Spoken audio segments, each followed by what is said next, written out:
Hi friends, ఇందులో మనకు కనిపిస్తున్నది అవెంజర్ బైక్. ఇక్కడ నేను క్లచ్ మూవ్మెంట్ అయితే చూపిస్తాను, మీరైతే చూడండి. ఫుల్ టైట్ అయితే అయిపోయింది క్లచ్. దీనివల్ల ప్రాబ్లం ఏమిటంటే దీనికి క్లచ్ ప్లేట్ల అసెంబ్లీ అయితే పోయింది.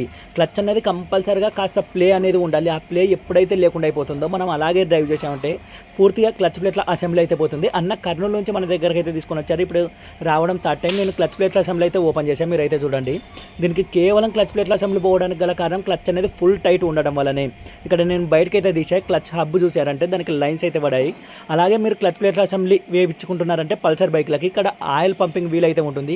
దాని వెనక ఒక ఆయిల్ జాలి కూడా ఉంటుంది. అది బ్లాక్ అయిందంటే హెడ్కి వెళ్ళే ఆయిల్ అనేది సరిగా సప్లై కాదు. కాబట్టి కంపల్సరీగా దాన్ని అయితే క్లీన్ చేయండి. అప్పటికి ఇప్పటికి ఎలా ఉంది మీరైతే చూడండి. మనం నీట్గా క్లీన్ చేసుకొని ఫిట్టింగ్ చేయడం అయితే జరుగుతుంది. కొత్త క్లచ్ ప్లేట్ల అసెంబ్లీ వచ్చేసి 1659 రూపాయలు అయితే మనకి జెన్యున్ క్లచ్ ప్లేట్ల అసెంబ్లీ అయితే ఉంది, మీరైతే చూడొచ్చు. మనం అయితే నీట్గా క్లీన్ చేసుకొని ఫిట్టింగ్ అయితే చేయడం జరుగుతుంది. స్లో బీటింగ్ నిలబడకపోవడంతో మనం వాల్స్ కూడా చెక్ చేయడం జరిగింది. అలాగే సెల్ఫ్ మోటార్ కూడా సౌండ్ వస్తుంటే క్లీన్ చేసాం. మొత్తం వాటర్ సర్వీసింగ్ చేసి 500 మన ఫిట్టింగ్ ఛార్జ్ అయితే తీసుకోవడం జరిగింది ఫ్రెండ్స్.